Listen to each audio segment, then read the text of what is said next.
안녕하세요, 비트TV입니다. 미 정부 53억 달러 비트코인을 갖고 있다고 하네요. 참 그럴 줄 알았어가 맞겠죠. 자, 여기서부터는 구독자분들에게만 노출이 되는 영상입니다. 구독, 좋아요 좀 눌러주시고요. 우리나라 정부는 갖고 있을까요? 그럴 수도 있겠죠. 근데 제가 알기로는 미 정부는 압류 부분이 많은 걸로 알고 있거든요.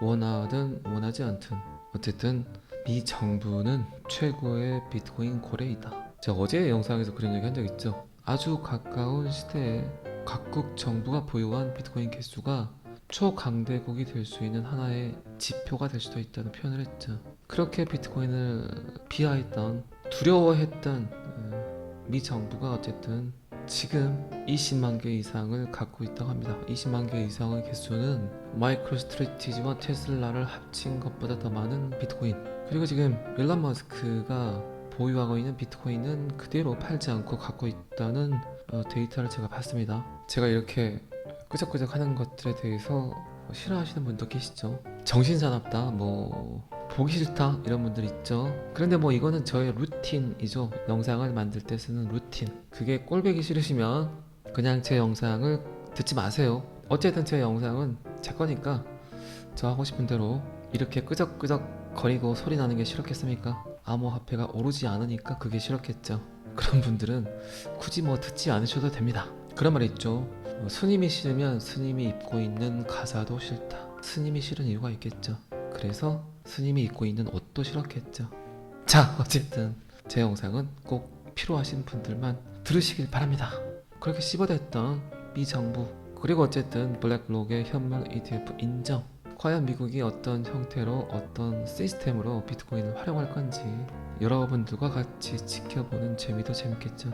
비트코인이 갖고 있는 가장 큰 문제점, 트라우마, 리스크, 미국과 중국의 비트코인 보유량.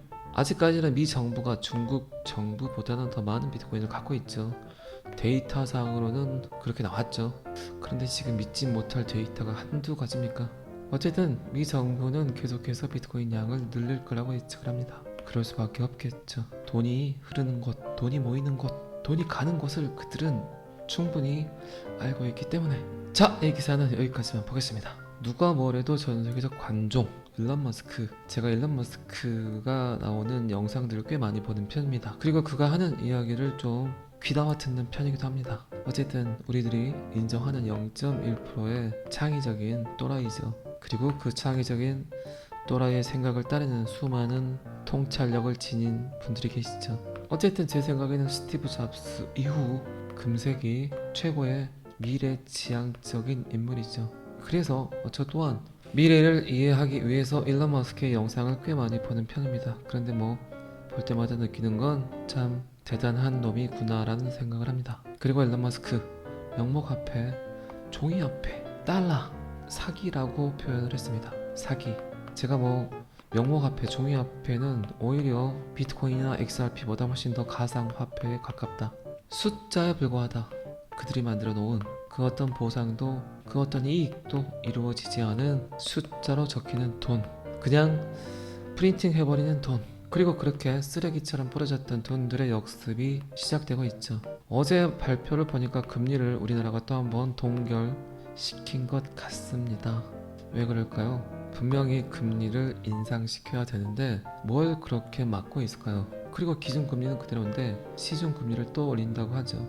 한 달 내내 돈을 요렇게 벌어놨더니 이제 숫자로 적힌 데이터에 의해서 여러분들의 돈을 그냥 갈취해가지고 갈취. 작년, 재작년 은행 이익이 천문학적이었죠. 돈이 그냥 순삭되고 있죠. 비트코인 XRP 빠지는 건 별거 아니죠. 200 정도 냈던 돈들이 너무나 정당한 표정으로 온유한 모습으로 400을 빼앗아 가고 있죠. 힘들죠. 그래서 시중에 돈이 돌지 않고 있습니다. 돈이 은행 안에서 머물고 있죠. 그래서 경기가 좋아지지 않고 있죠. 그리고 이런 패턴이 반복된다. 미국의 고금리 정책이 지속된다. 그러면 난리가 나겠죠. 사람들에게 가장 예민한 건 역시 돈이죠. 돈. 드디어 일론 머스크도 제 영상을 본 것 같습니다. 제가 그렇게 명목화폐가 오히려 가상화폐에 가깝다는 표현을 했는데 그 영상을 본 것 같습니다. 이제 달러 그 자체가 쓰레기다 라는 표현을 합니다. 그리고 어제 영상에서도 제가 이야기 드렸지만 이렇게 뿌려진 달러가 사라지길 원하는 곳은 오히려 미국일 수 있다는 표현을 했죠. 이런 일론 머스크의 글을 그 누군가는 보다 보면 속으로 웃을 수도 있겠죠.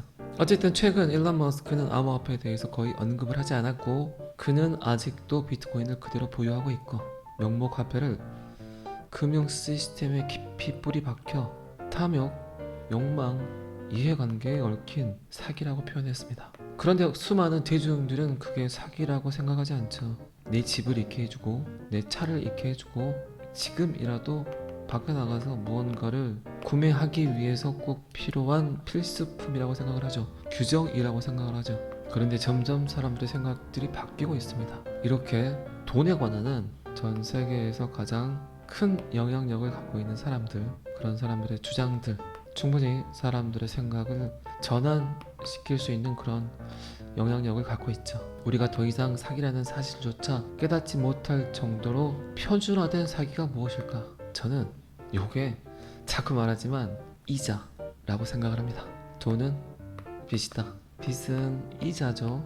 우리들은 한 번도 우리들의 돈을 가지고 돈놀이 하려고 한 적 없습니다. 하지만 전 세계 모든 국가가 합법적으로 지급 준비율이란 이 표준화를 가지고 사람들이 100원을 맡기면 10원 정도만 은행에 두고 나머지 90원을 다른 사람에게 빌려줘도 돼라는 표준화를 갖고 있습니다. 그리고 전 세계는 그 빚에 의해서 움직이죠. 그러다가 사람들이 그 빚을 갚지 못하면 은행 또한 위험하겠죠. 그래서 2008년 리만 브러더스, 서프라임 모기지, 그리고 최근 실리콘밸리 뱅크, 뱅크런, 은행 파산 이런 일들이 벌어지죠.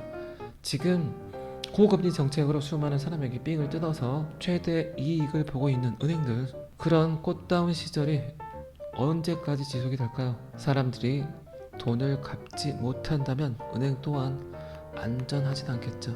어쨌든 방금 전에도 이야기 드렸지만 우리나라는 또 한 번 금리를 동결시켰다. 계속 미국의 기준금리와 우리나라 기준금리가 쎄쎄쎄가 돼야 되는데 요게 계속 무너진다면 결국 돈을 더 많이 주는 미국으로 이동을 하겠죠. 그리고 이제 이런 사실들은, 이런 데이터들은 누군가는 은폐하겠죠. 은닉하겠죠. 숨기겠죠. 왜 그럴까요? 우리나라 같은 경우는 내년 총선, 그리고 미국은 내년 대선, 자본주의 사회에서, 민주주의 사회에서 어쨌든 그 수많은 데이터를 잠재워 버릴 수 있는 그 하나의 이벤트는 결국 선거라는 거죠. 선거. 자본주의를 더욱더 자본주의화하는, 그리고 그 자본주의를 몰락시키는 하나의 도구. 그 도구는 여러분들 너무나 잘 아시겠지만 권력의 눈이 먼, 탐욕의 눈이 먼 정치입니다. 그래서 정치가 굉장히 중요하죠. 어쨌든 우리나라 지금 금리정책, 통화정책 보다 보면 답답합니다. 그리고 일론 머스크가 그랬듯, 신지식인들이 그렇듯, 그리고 저와 같은 암호화폐를 이해하는 유튜버들이 이야기하듯 이 모든 종이화폐, 명목화폐, 피아트머니 요거에 대한 탈출구는 결국 암호화폐가 될 거란 이야기를 대놓고 일론 머스크도 하고 있습니다. 어쨌든 그 모든 결정은 여러분들이 하시는 겁니다. 그리고 자꾸 말씀드리지만 어쩌면 지금 인류에게 가장 큰 이벤트, 그 중심에 지금 여러분들은 제 영상을 듣고 계신 겁니다. 자, 이 기사도 여기까지만 보겠습니다. 그 누군가는 가격이 오르지 않는다고 또 빠진다고 징징대지만 이 와중에도 XRP 코레가 4억 1천만 개를 또 줍줍을 했습니다. 축적했습니다. 축적.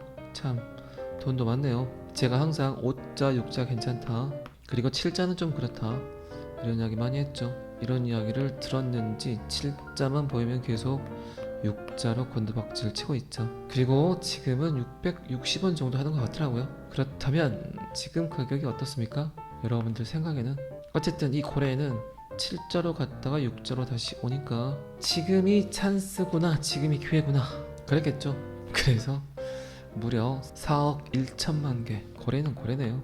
제 주위에 꽤 XRP 개수를 많이 갖고 계신 분들이 계시는데 고래겠습니까? 그냥 게임이겠죠. 그런데 어쩔 땐 그런 생각을 합니다. 제가 알고 있는 지인분들이 그냥 동시에 저와 함께 XRP를 시장에 던져버리면 그래도 어느 정도 가격이 하락하지 않을까, 그런 발칙한 상상을 해봅니다.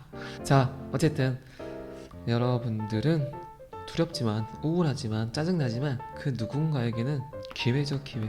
여러분들은 항상 위기로 보고 있죠. 그런데 그 안에서 위험하지만 기회로 보는 사람들이 있다는 거 꼭 체크하시기 바랍니다. 자, 이 기사도 여기까지만 보겠습니다. 리플 아마존과 같은 비전을 가지고 있다. 저는 뭐 제2의 구글이라는 표현 굉장히 많이 했죠. 아마존과 비교를 한다는 건 유통, 물류겠죠. 그리고 유통과 물류를 하게 하는 건 가장 상위에 있는 건 결제겠죠, 결제. 실물 경제, 금융 경제 이야기를 굉장히 많이 했죠. 실물 경제, 물건이 먼저인 경제. 그리고 지금은 금융 경제라는 표현을 많이 하죠. 돈이 먼저인 경제. 물건은 너무나 많다. 결국 이 물건을 어떤 도구로 구매할지 그게 지금은 더 중요한 시대가 되어버렸다. 자동차 한 대를 사더라도 아파트 한 채를 사더라도 본인이 갖고 있는 모든 자산을 동원해서 차 사고 집 사고 하는 사람들 별로 없죠. 물론 있긴 하지만 어쨌든 요 사이에서 소비에서 가장 중요한 게 뭡니까? 돈이죠. 결국 파이낸스, 금융 파생 상품들이 모든 소비를 이끌어내죠. 미래의 빚을 여러분들은 가지고 지금 여러분들이 갖고 있는 자산을 이루죠. 그리고 그 안에서 수많은 금융 파생 상품들을 통해서 여러분들 또한 그렇게 빚내지 말라니까 빚을 가지고 오셨죠. 그리고 빚을 가지고 온 만큼 수익률이 나지 않으니까 짜증이 나죠. 그래서 제가 항상 빚내지 마라, 어려운 돈 갖고 오지 마라, 그런 이야기를 했던 겁니다. 어쨌든 아마존과 같은 비전을 갖고 있다. 물건이 아무리 많아도 결국 그 물건들을 소비하기 위해선 금융이 먼저다. 금융을 잘 풀다 보면 100원에 살 거 50원에 사고 50원에 살 거 30원에도 살 수 있다. 그리고 아마존 또한 비자카드나 BC카드 그리고 체크카드 연동을 그렇게 좋아하지는 않을 것 같아요. 즉시 결제, 즉각 결제를 원하겠죠. 그런데 그런 문제점들을 리플 XRP가 해결할 수 있다. 그리고 리플이 갖고 있는 모든 시스템이 결국 아마존과 일치하다. 제2의 구글일 수도 있겠지만 제2의 아마존이 될 수도 있겠죠. 어쨌든 아마존은 여러분들 아시겠지만 중고 서적에서 시작을 한 거죠. 창업자 제프 베조스 중고 서적을 온라인을 통해서 유통을 하다가 그러다가 그냥 신의 계시를 받았는지 어쨌는지 요게 돈이 되겠다는 생각을 했겠죠. 제프 베조스 또한 충분히 0.1%의 창의적인 생각을 갖고 있는 인류를 이끄는 사람 중에 한 명이겠죠.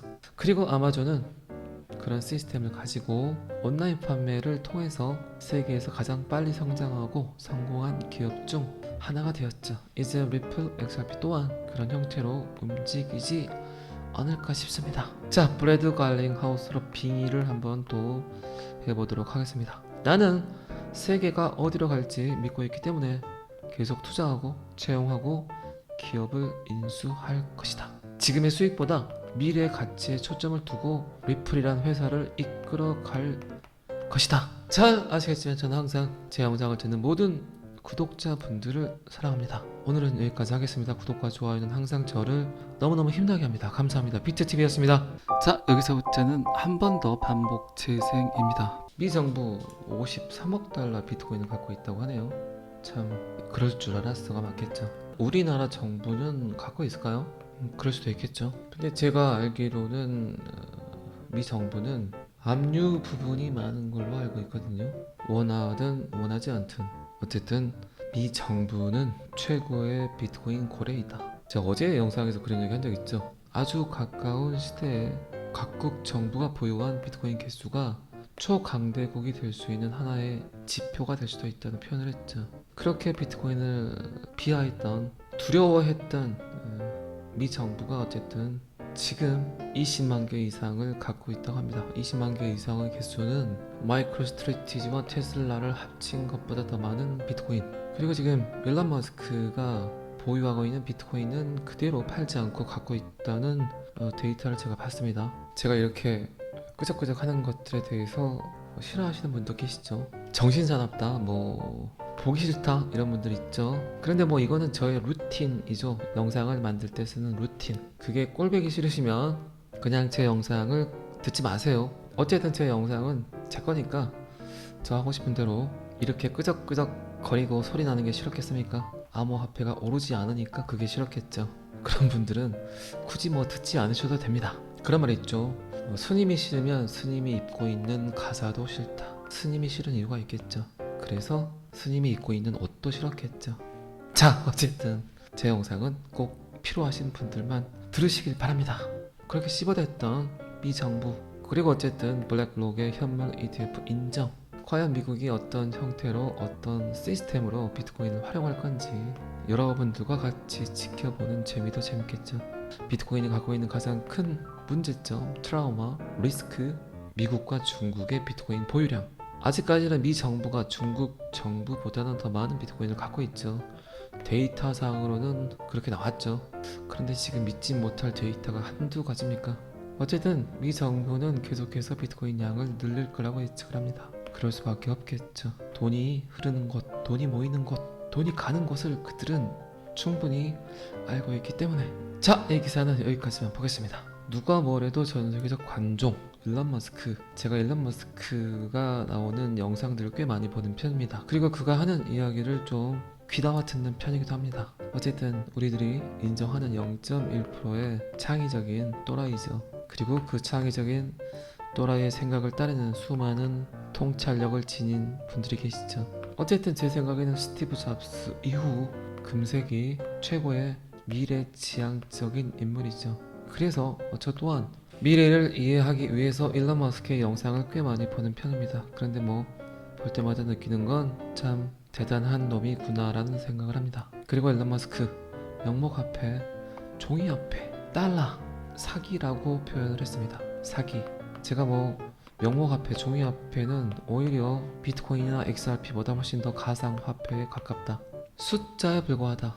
그들이 만들어 놓은 그 어떤 보상도 그 어떤 이익도 이루어지지 않은 숫자로 적히는 돈, 그냥 프린팅 해버리는 돈, 그리고 그렇게 쓰레기처럼 뿌려졌던 돈들의 역습이 시작되고 있죠. 어제 발표를 보니까 금리를 우리나라가 또 한번 동결시킨 것 같습니다. 왜 그럴까요? 분명히 금리를 인상시켜야 되는데 뭘 그렇게 막고 있을까요? 그리고 기준금리는 그대로인데 시중금리를 또 올린다고 하죠. 한 달 내내 돈을 요렇게 벌어놨더니 이제 숫자로 적힌 데이터에 의해서 여러분들의 돈을 그냥 갈취해가지고 작년, 재작년 은행 이익이 천문학적이었죠. 돈이 그냥 순삭되고 있죠. 비트코인 XRP 빠지는 건 별거 아니죠. 200 정도 냈던 돈들이 너무나 정당한 표정으로 온유한 모습으로 400을 빼앗아 가고 있죠. 힘들죠. 그래서 시중에 돈이 돌지 않고 있습니다. 돈이 은행 안에서 머물고 있죠. 그래서 경기가 좋아지지 않고 있죠. 그리고 이런 패턴이 반복된다. 미국의 고금리 정책이 지속된다. 그러면 난리가 나겠죠. 사람들에게 가장 예민한 건 역시 돈이죠. 돈. 드디어 일론 머스크도 제 영상을 본 것 같습니다. 제가 그렇게 명목화폐가 오히려 가상화폐에 가깝다는 표현을 했는데 그 영상을 본 것 같습니다. 이제 달러 그 자체가 쓰레기다 라는 표현을 합니다. 그리고 어제 영상에서도 제가 이야기 드렸지만 이렇게 뿌려진 달러가 사라지길 원하는 곳은 오히려 미국일 수 있다는 표현을 했죠. 이런 일론 머스크의 글을 그 누군가는 보다 보면 속으로 웃을 수도 있겠죠. 어쨌든 최근 일론 머스크는 암호화폐에 대해서 거의 언급을 하지 않았고 그는 아직도 비트코인을 그대로 보유하고 있고 명목화폐를 금융 시스템에 깊이 뿌리 박혀 탐욕, 욕망, 이해관계에 얽힌 사기라고 표현했습니다. 그런데 수많은 대중들은 그게 사기라고 생각하지 않죠. 내 집을 잃게 해주고 내 차를 잃게 해주고 지금이라도 밖에 나가서 무언가를 구매하기 위해서 꼭 필요한 필수품이라고 생각을 하죠. 규정이라고 생각을 하죠. 그런데 점점 사람들의 생각들이 바뀌고 있습니다. 이렇게 돈에 관한 전 세계에서 가장 큰 영향력을 갖고 있는 사람들, 그런 사람들의 주장들, 충분히 사람들의 생각을 전환시킬 수 있는 그런 영향력을 갖고 있죠. 우리가 더 이상 사기라는 사실조차 깨닫지 못할 정도로 표준화된 사기가 무엇일까? 저는 요게 자꾸 말하지만 이자라고 생각을 합니다. 돈은 빚이다. 빚은 이자죠. 우리들은 한 번도 우리들의 돈을 가지고 돈놀이 하려고 한 적 없습니다. 하지만 전 세계 모든 국가가 합법적으로 지급 준비율이란 이 표준화를 가지고 사람들이 100원을 맡기면 10원 정도만 은행에 두고 나머지 90원을 다른 사람에게 빌려줘도 돼 라는 표준화를 갖고 있습니다. 그리고 전 세계는 그 빚에 의해서 움직이죠. 그러다가 사람들이 그 빚을 갚지 못하면 은행 또한 위험하겠죠. 그래서 2008년 리만 브라더스, 서프라임 모기지, 그리고 최근 실리콘밸리 뱅크, 뱅크런, 은행 파산, 이런 일들이 벌어지죠.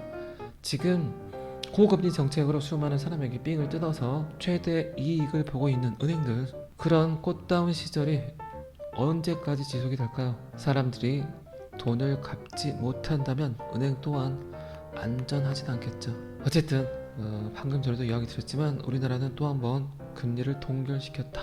계속 미국의 기준금리와 우리나라 기준금리가 쎄쎄쎄가 돼야 되는데 요게 계속 무너진다면 결국 돈을 더 많이 주는 미국으로 이동을 하겠죠. 그리고 이제 이런 사실들은, 이런 데이터들은 누군가는 은폐하겠죠. 은닉하겠죠. 숨기겠죠. 왜 그럴까요? 우리나라 같은 경우는 내년 총선, 그리고 미국은 내년 대선, 자본주의 사회에서, 민주주의 사회에서 어쨌든 그 수많은 데이터를 잠재워 버릴 수 있는 그 하나의 이벤트는 결국 선거라는 거죠. 선거. 자본주의를 더욱더 자본주의화하는, 그리고 그 자본주의를 몰락시키는 하나의 도구. 그 도구는 여러분들 너무나 잘 아시겠지만 권력의 눈이 먼, 탐욕의 눈이 먼 정치입니다. 그래서 정치가 굉장히 중요하죠. 어쨌든 우리나라 지금 금리 정책, 통화 정책 보다 보면 답답합니다. 그리고 일론 머스크가 그랬듯, 신지식인들이 그렇듯, 그리고 저와 같은 암호화폐를 이해하는 유튜버들이 이야기하듯 이 모든 종이화폐, 명목화폐, 피아트 머니, 요거에 대한 탈출구는 결국 암호화폐가 될 거란 이야기를 대놓고 일론 머스크도 하고 있습니다. 어쨌든 그 모든 결정은 여러분들이 하시는 겁니다. 그리고 자꾸 말씀드리지만 어쩌면 지금 인류에게 가장 큰 이벤트, 그 중심에 지금 여러분들은 제 영상을 듣고 계신 겁니다. 자, 이 기사도 여기까지만 보겠습니다. 그 누군가는 가격이 오르지 않는다고, 또 빠진다고 징징대지만 이 와중에도 XRP 코레가 4억 1천만 개를 또 줍줍을 했습니다. 축적했습니다. 축적. 참 돈도 많네요. 제가 항상 5자 6자 괜찮다, 그리고 7자는 좀 그렇다, 이런 이야기 많이 했죠. 이런 이야기를 들었는지 7자만 보이면 계속 6자로 곤두박질 치고 있죠. 그리고 지금은 660원 정도 하는 것 같더라고요. 그렇다면 지금 가격이 어떻습니까? 여러분들 생각에는? 어쨌든 이 거래는 7자로 갔다가 6자로 다시 오니까 지금이 찬스구나, 지금이 기회구나 그랬겠죠.